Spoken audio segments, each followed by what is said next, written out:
தீபா வணக்கம் தீபா. வணக்கம் ஐயா. என்ன தீபா, என்ன ஆச்சு? என்ன முடிவு எடுத்திருக்காங்க? எதனா ஆக்ஷன் எடுத்தாங்களா? நம்பிக்கை இருக்குது. எனக்கு வந்து போலீஸ் மேல ஒரு நம்பிக்கை இருக்கு. ஏன்னா அவங்க படிச்ச பாடத்துக்கு, அவங்க படிச்ச படிப்புக்கு எனக்கு ஒரு நம்பிக்கை இருக்கு. ஏன்னா நம்ம படிக்காதவங்க இப்படி இருக்கிறோம், அவங்க படிச்சவங்க கொஞ்சம் யோசிப்பாங்க. அதனால ஒரு நம்பிக்கை இருக்கு. ஆனா ஒரு விஷயம் கூட எனக்கு வரல சார். நீங்க கேஸ் கொடுத்து எத்தனை நாள் ஆச்சு? ஒரு 20 நாள் மேல ஆச்சுல? பொங்கலுக்கு முன்னாடி கொடுத்தேன். பொங்கலும் போயிடுச்சு, எல்லாம் போயிடுச்சு. ஆனா அவங்களும் போன் அடிக்கல, ஸ்டேஷன்ல இருந்து போன் அடிக்கல. நானும் கொஞ்சம் போல. ஏன் போலன்னா எனக்கு வந்து ஒரு நம்பிக்கை இருக்கு போலீஸ் மேல. அவங்க தீவிரமா தேடுவாங்கன்னு ஒரு நம்பிக்கை இருக்கு. எப்போ அனாதை குழந்தைங்களுக்கு வாய்க்கெல்லாம் மோசம் அடிக்க மாட்டாங்க. ஏன்னா என்னோட குழந்தை வச்சுன்னு நான் வர்ற கஷ்டம் எனக்கு நல்லா தெரியும். அதனால அந்த கஷ்டத்தை அவங்களுக்கு நல்லா தெரியும். ஏன்னா அவங்க வந்து சொல்லுவாங்க, மீடியால பேசுறாங்க, இந்த மாதிரி அவங்க கஷ்டத்தை பேசியிருக்கிறாங்க. நான் எனக்கு வந்து என் கணவர் தான் நான் கேட்டேன். நான் வேற யாருக்கும் பணம் கேட்கல, நகை கேட்கல, எதுவும் நான் கேட்கல. என் கணவர் மட்டும்தான் கேட்டேன். கணவர் கொடுங்க, இல்லாட்டி அதுக்கான நியாயம் வேணும். ஆமா, எனக்கு ரெண்டே வார்த்தை. எனக்கு என் கணவர்னா இல்ல, எனக்கு நியாயம்னா எனக்கு அது ரெண்டு தான் வேணும். இல்ல எனக்கு நியாயப்படி எனக்கு அவங்க என்ன விளங்கணுமோ அவங்க விளங்கணும். ஆனா பஞ்சாயத்துக்கெல்லாம் நான் போக மாட்டேன். பஞ்சாயத்துக்கு போனா என்ன ஒண்ணு கூட தர மாட்டாங்க. எனக்கு நியாயம் கூட கொடுக்க மாட்டாங்க, ஒண்ணுமே கொடுக்க மாட்டாங்க. பஞ்சாயத்துல போனேன், நியாயம் வழங்குறேன்னு சொல்லுவாங்க, ஆனா வழங்க மாட்டாங்க. அதனாலதான் நான் எங்கேயும் பஞ்சாயத்துன்னு சொல்லி நான் போக மாட்டேன். ஆனா நிறைய பேர் எங்க போன் அடிச்சு பஞ்சாயத்துக்கு அங்க பஞ்சாயத்துல, ஆனா பஞ்சாயத்து உங்க ஆளுங்க பஞ்சாயத்து ஆமா வான்னு சொல்றேன். நீ கொட்டுவ, நீ பணம் கொட்டுவ, ஆனா என்கிட்ட பணம் கிடையாது. நான் வந்து இந்த மாதிரி வாட்டர் கேனு, பிளாஸ்டிக்கு அந்த மாதிரி பொறுக்கி என் குழந்தை நான் காப்பாற்றேன். இந்த மாதிரி குப்பை மோல்ல என் கைப்பார் காலையிலேருந்து சாப்பிடல, பச்சை தண்ணி குடிக்கல. இந்த மாதிரி குப்பை பொறுக்கிட்டு தான் போய் கைலங்கட்டில் போட்டு நாங்கள் சாப்பிடுவோம். 50,000 60,000 போய் கேட்டால் நான் எங்கேருந்து போவேன்? நான் என்ன விற்கிறது? இதே விற்கணுமா, கிட்னி விற்கணுமா, என்ன விற்கிறது? அவ்வளோ பணத்துக்கு நான் எங்கே போவேன் சொல்லுங்க? எனக்கு என் நிலைமை பார்த்துட்டு என் பொண்ணுக்கு படிக்க வைக்கிறதுக்கு அவங்க ஒத்திட்டு அவங்க படிக்க வைக்கிறாங்க. என் குழந்தைக்கு நல்லா நான் படிக்க வைக்கணும்னு ஆசைப்பட்டேன்னு சொல்லி அவங்க படிக்க வைக்கிறாங்க. அதே எனக்கு ரொம்ப போதுன்னு நான் நினச்சிக்கணும் இருக்கேன். ஆனால் இந்த மாதிரி இதில் அவங்க பண்ணிட்டாங்க. எனக்கு ஒரு நியாயம் தெரிஞ்சாங்க. ஆனால் நான் வந்து போலீஸ் மூலமாக தான் எனக்கு நியாயம் தெரியும், பஞ்சாயத்து மூலமாக எனக்கு நியாயம் தெரியக்கூடாது. ஏன்னா நான் வந்து பஞ்சாயத்து என்ன பஞ்சாயத்து சார், என்ன பஞ்சாயத்து? தலையார்த்து விடுவாங்க, ஒரு 50,000 ரூபாய் கையில் கொடுப்பாங்க. அந்த காசு என் குழந்தை வளர வரைக்கும் சாப்பிட வைக்க முடியுமா? என்னால் முடியுமா சொல்லுங்க பார்க்க? இன்னைக்கு ஒரு நிலம் வாங்குறதுக்கு 5 லட்சம் 6 லட்சம் வாங்குறாங்க ஒரு வடம் வாங்குறது. ஆனால் நாங்கள் ரோட்டில் கிடக்குறோம் பிளாட்பாரத்தில். என் குழந்தை பிளாட்பாரத்தில் இருந்து கூட நான் நல்லா படிக்க வைப்பேன்னு சொல்லி ஒரு முன்னோருக்கும் எடுத்திருக்கேன். ஆனால் என் கதைக்கு யாரும் எனக்கு பதில் கொடுக்க மாட்டேன்றாங்க.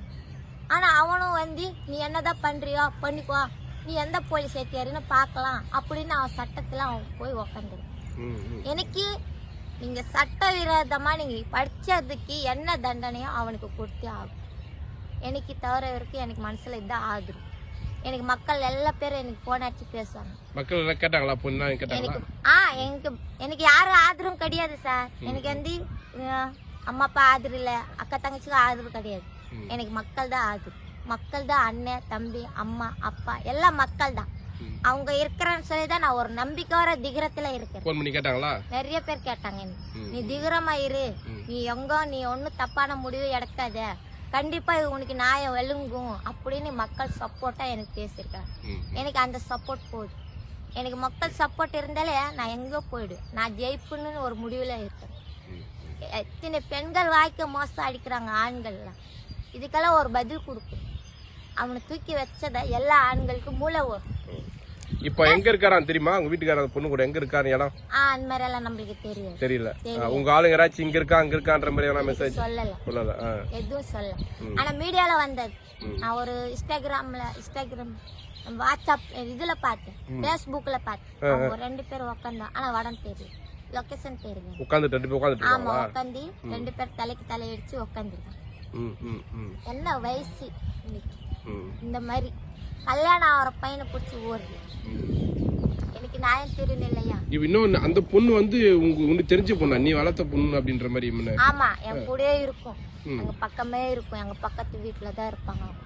அன்பா பேசுவோம், அன்பா விளையாடும், அம்மா மாதிரியே சொல்லுவாங்க. அந்த மாதிரியே எனக்கு சக்கல்த்தி மாதிரி ஆக்கிட்டாங்க. அது என்ன சுச்சுவேஷன்? அவளுக்கு தெரியாது குழந்தைல நம்ம எப்படி வளர்த்தாங்க, எப்படி சாப்பிடும் போதும் நான் அவளை ஊட்டு ஊட்டு வச்சு அவங்க அம்மா அப்பா வளர்த்தாங்களோ இல்லை, நான் நல்லா சாப்பிட வைப்பாங்க. கூட பிறந்தாத சகோதரியா நான் பார்க்கல, அவள் என்னோட பொண்ணா பார்த்தேன்.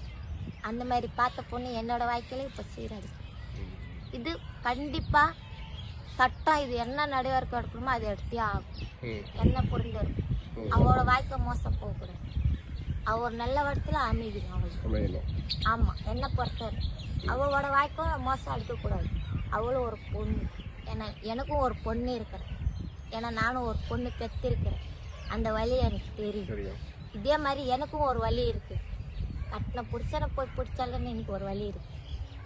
எவ்வளோ பசங்க இருக்கிறாங்க, அறியாத பசங்க. கல்யாணம் ஆன பையன் தான் அவனுக்கு கிடைச்சா நான் பிடிச்சி ஓடுறேன். அதை நம்ம சொல்லலாம், அதனால கம்னி ஆயிட்டேன். ஆனா எனக்கு சட்ட விரோதவங்கம்மா, எனக்கு என்ன சொல்லணுமோ என்ன பதில் கொடுக்கணுமோ அதை கொடுத்தே ஆகும். அது வரைக்கும் நான் விட மாட்டேன். அப்படியே தான் போராடேன். எத்தனை நாளும் அவன் ஒளிஞ்சிருக்கட்டும், எனக்கு போலீஸ் கண்டு கொடுப்பாங்கன்னு சொல்லி ஒரு நம்பிக்கை இருக்கு. உங்களுக்கு வந்து யாராச்சும் வக்கீல் அந்த மாதிரி ஏதாச்சும் நான் பார்க்கட்டுமா? இல்ல சார், எனக்கு வந்து ஒரு ஐயா வந்து உதவி பண்றேன்னு சொல்லியிருக்காங்க, ஒரு வக்கீல் ஐயா. என்ன அவர் சொந்த தங்கச்சியா என்னை ஏற்றி அவர் கூட உன்னை நான் கண்டிப்பா நீ நியாயத்தை உனக்கு விளங்குவான்னு சொல்லி ஒரு நம்பிக்கை கொடுத்துருக்கு. அதனால அந்த நம்பிக்கை நான் வீணடிக்க மாட்டேன். அவங்களா சகோதரியா அவங்க வந்து நினைச்சாங்கன்னா எனக்கு உதவி பண்ணுவாங்க. அவங்க பொண்ணா, அவங்க அக்காவா, இல்ல தங்கச்சியா நினைச்சா அவங்க எனக்கு உதவி பண்ணுவாங்க. ஏன்னா நான் நிறைய மீடியால பேசிருக்கிறேன். நான் மீடியால பேசினேன், நான் இதுல பேசினேன், அப்படியெல்லாம் நான் சொல்லல. என்னோட வாழ்க்கை பத்தி தான் நான் பேசுறேன். உங்க எந்த நிலைமையில இருக்கீங்கன்றது மக்களுக்கு தெரியும்ன்றீங்க. அப்படி இருக்கும்போது இந்த மாதிரி பண்ணிட்டாங்க. நான் முதல்ல நான் ரொம்ப அழுவுனேன். இது எப்படி முடியும், இந்த கட்டம் எப்படி முடியும்னு நான் அழுவுனேன். ரொம்ப நான் வலிச்ச வரைக்கும் அழுவுனேன். அப்பதான் எனக்கு வந்து ஆதரவா மீடியால வந்து ஆதரவா கொடுத்தாங்க. மனசுல இருக்கிற பாரத்தை வந்து இறக்கி வச்ச மாதிரி இருக்கும். ஒரு சாமி கிட்ட போய் வேணா எப்படி இருக்கும், கொஞ்சம் மனசுல வேதனை கொஞ்சம் பிரியா இருக்கும். அதே மாதிரிதான் இப்போ என் மனசுல இருக்கிற வேதனை மக்களுக்கு தெரிய வச்சேன். அது எனக்கு கொஞ்சம் ஆதரவமா இருக்கு. சில பேர் போன் பண்ணி ஆறுதல் சொல்லுவாங்க. சில பேருங்க வந்து ஆறுதல் சொல்லுவாங்க. சில பேருங்க வந்து என்ன சொல்லுவாங்கன்னா, நீ பயப்படாதம்மா, நாங்க இருக்கிறோம், நாங்க எல்லாம் பக்க பலமா உனக்கு துணைக்கு இருப்போம். ஒரு தங்கச்சியா, ஒரு அண்ணனா நாங்க இருப்போம், ஒரு அம்மாவா நான் இருக்கிறேன், ஒரு அப்பாவா நான் இருக்கிறேன்னு சொல்லுவாங்க. ஆனா மித்தப்பட்டி அவங்க இங்க வாங்கன்னு சொல்ல மாட்டாங்க. கூப்பிடுவாங்க, ஆனா நான் வரமாட்டேன். எங்க ஆளுங்க விட்டு நான் எங்க வரமாட்டேன். இருக்கிறாங்க பக்க பலமா. எனக்கு இதே சேஃப்டி போகுது. நம்ம வந்து நாங்க எங்கேயும் வெளியே போக சேஃப்டி கிடையாது. எங்க ஆளுக்குள்ளே சேஃப்டி எங்களுக்கு. ஏன்னா என்னை ஒரு கெட்ட பேர் கொடுக்க கூடாது. ஆமா, எனக்கு நான் நியாயமா போற வரைக்கும் எனக்கு நியாயமா ஒரு நீதி எனக்கு கிடைக்கும்னு ஒரு நம்பிக்கை இருக்கு. ஏன்னா அவங்க பாப்பாங்க, அவங்க ஒரு மீடியால பாப்பாங்க நம்மள இவ்வளவு. அவங்க வந்து போலீஸை எவ்வளவு நான் மதிக்கிறேன்னு அவங்க பார்க்கணும். ஏன்னா எனக்கு நிறைய அலைய வச்சேன்னு சொல்லிதான் நான் அப்படி சொன்னேன். எனக்கு ரொம்ப கஷ்டமா போச்சு. அந்த வலி வேற தாங்க முடியல. எனக்கு இந்த கண்ணை வலி தாங்க முடியல, இந்த கண்ணை வலி தாங்க முடியல. அந்த வழியில தான் அங்கே இங்கே அலைய வச்சதுனாலதான் நான் அப்படி சொன்னேன். சட்ட விரோதமா அவங்க வந்து என் கேஸை நல்லா எடுப்பாங்கன்னு சொல்லி ஒரு நம்பிக்கை. ஏன்னா இப்போ அந்த வலி இல்லை, இந்த வலி இல்லைன்னு சொல்லிதான் இப்ப நான் இவ்வளவு மொல்லமா நான் ஆறுதலா பேசுறேன். இந்த வலியில மனசு எவ்வளவு வலிக்கு தெரியுமா? அங்க இங்க அலைய வச்சா இந்த வலி தாங்க முடியல, அப்படியே ஒரு செத்து போயிடலாம் மாதிரி இருக்கும். இந்த வலி தாங்குற பதில செத்தே போயிடலான்னு ஒரு நினைப்பு வரும். அந்த மாதிரி நினைப்பு வந்துச்சு. அந்த வலியோட அங்க இங்க அலைய வச்சதுனாலதான் நான் கோவத்துல பேசுறேன். ஆனா அந்த கோவத்துல பேசுனது என்னை மன்னிச்சிருங்க. ஏன்னா எனக்கு நியாயம் கிடைக்கும். இந்த நியாயத்தினாலதான் நான் போராடுறேன். என் குழந்தைக்கு எனக்கு ஒரு நியாயம் கிடைக்கும். ஒன்று, எனக்கு என் குழந்தைக்கு அப்பா வேணும், என் கணவர் வேணும். இல்லையா எனக்கு என்ன நியாயம் வேணும்? எனக்கு நடந்த அக்குறுமத்துக்கு, எனக்கு நடந்த அநியாயத்துக்கு பதில் கொடுக்கணும். ஆமாம், எனக்கு தவிர இருக்க அந்த வார்த்தை இருக்கு. ஏன்னா எனக்கு ரொம்ப கஷ்டமாக இருக்குது. ஏன்னா என் குழந்தை படுற கஷ்டம் என்னால் சமாளிக்க முடியும். அப்பா வந்துருவாருன்ற ஒரு நம்பிக்கை வரண்டி போயிருக்கிறாரு, அங்க போயிருக்கிறேன்னு நான் இத்தனால அவளுக்கு சொல்லி காட்டிக்கணும். நேரடி இட்டுன்னு போய் கூட விட்டேன். ஆனா அவன் அங்க கிடையாது, அவன் ஒளிஞ்சு போயிடுறான். என் பொண்ணை பார்த்தா ஒளிறான். எங்க அப்பான்னு சொல்லி ஓடி வந்து கட்டி பிடிச்சிருவான்னு சொல்லி ஒளிறான். என் மூஞ்சி கூட பார்க்க மாட்டான், அப்படி ஒளிறான். நான் என்ன பாவம் பண்ணேன்? எதுக்கு எங்க மூஞ்சி பார்த்து ஒளிர? நீ லவ் பண்றேன்னு சொல்லி தானே எங்க மூஞ்சிய பார்த்து நீ ஒளிர. நீ லவ் பண்ணாம இருந்தேன்னா சம்சாரம்னு சொல்லி வந்திருப்ப, பொண்ணுன்னு சொல்லி வந்திருப்ப. ஆனா அந்த கவலை உனக்கு இல்லை. அந்த பொண்ணோட கவலை இல்லை, என் குழந்தையோட கவலை உனக்கு இல்லை. வாலிப வயசுன்னு சொல்லி நீ சுத்துற. ஆனா எனக்கு இதை தெரியும். அதே உன் மூலையில நான் யோசிச்சுண்டா என் குழந்தையோட லைஃப் போயிருக்கு.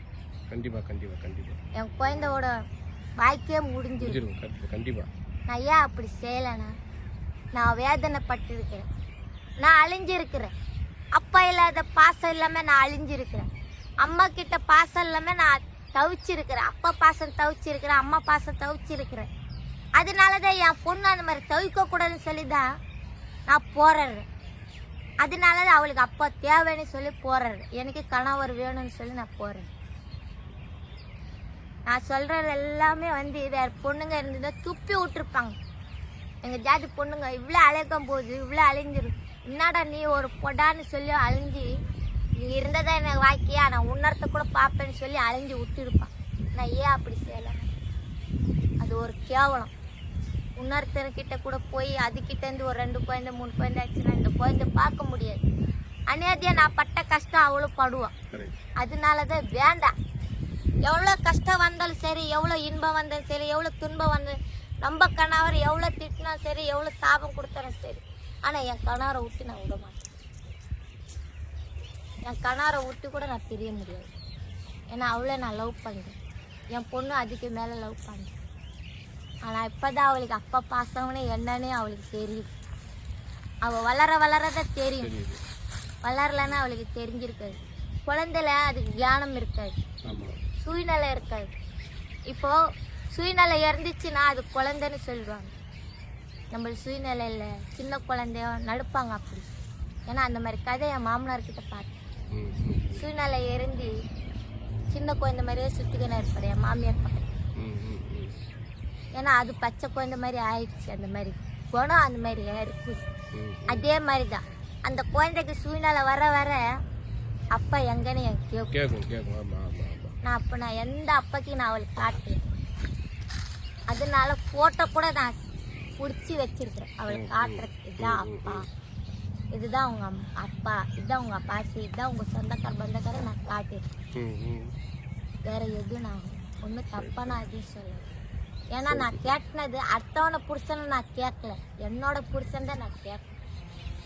சரிங்க சார். கண்டிப்பா தீபா, ரொம்ப அதே மாதிரி நம்பிக்கையோடு இருங்க. கூடிய விரைவில் நான் ஒரு நல்ல செய்தியோடு சந்திக்கிறேன் உங்களை. நன்றி.